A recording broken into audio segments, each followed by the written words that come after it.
So welcome back to OilfieldUniversity.com's podcast. We're continuing our series here with the kids of the oil field. Just like the last one, I have my son Shawn in here. So we'll go through the same questions with him. If you're interested in sharing a story with Oilfielduniversity.com, then feel free to contact us at content@oilfielduniversity.com, or you can email myself directly, Greg Williams at oilfielduniversity.com. Let me know about your story. If you'd like to send in an interview that you're having one-on-one with your kids, and then you can send in, and then we can edit it and post it if you like.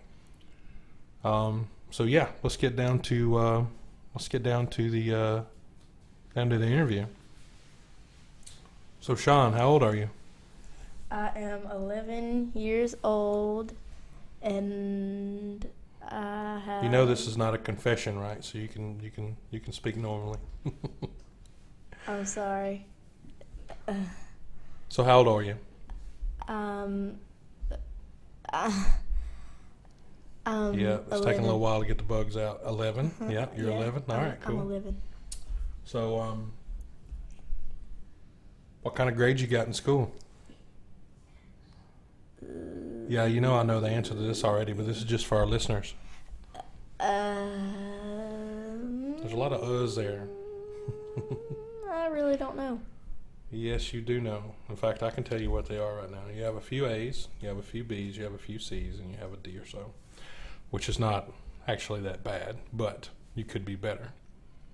But this is the way we always start out every year, like this, and then we speed up and get better, don't we? So, same question I asked your sister.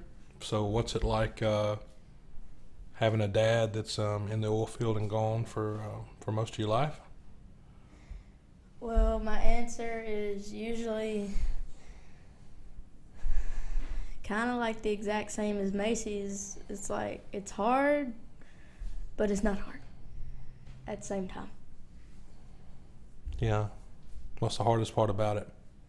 You're gone for most of the holidays, and sometimes you're away from a birthday and stuff. But when I am home for your birthdays and the holidays, and how is that? It's awesome. It's awesome, right? There's a lot of kids like you and Macy and Kaden and Tristan out there in the world with families that work in the oil field that are gone for most of their life. Do you think that they probably feel the same way you do? Mhm.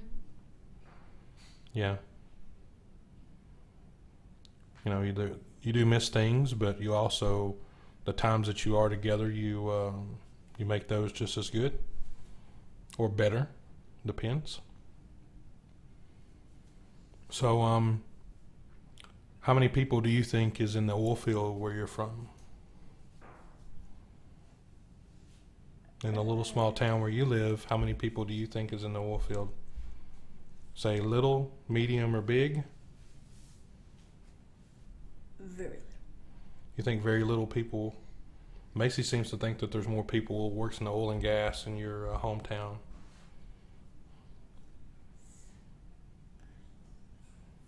So what else is there to do in your hometown if you're not working in the oil and gas? What else do you do? You can go work at Boise. What do they do?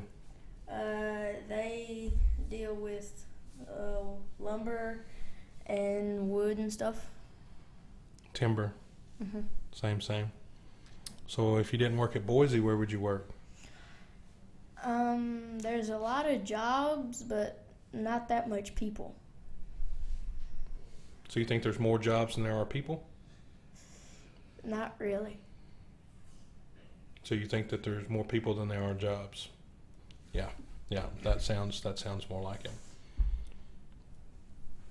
So is there anything else you'd like to say to the rest of the kids in the world that's parents are away on the oil and gas? Is there any kind of can you give them any tips? When they're away, don't feel sad because they're always going to come back, and that's it. Thanks, buddy. Well, that's all we've got today for the oilfielduniversity.com podcast and today's interview with kids of the oil field. So thanks, Shawn, for doing this interview. You're welcome.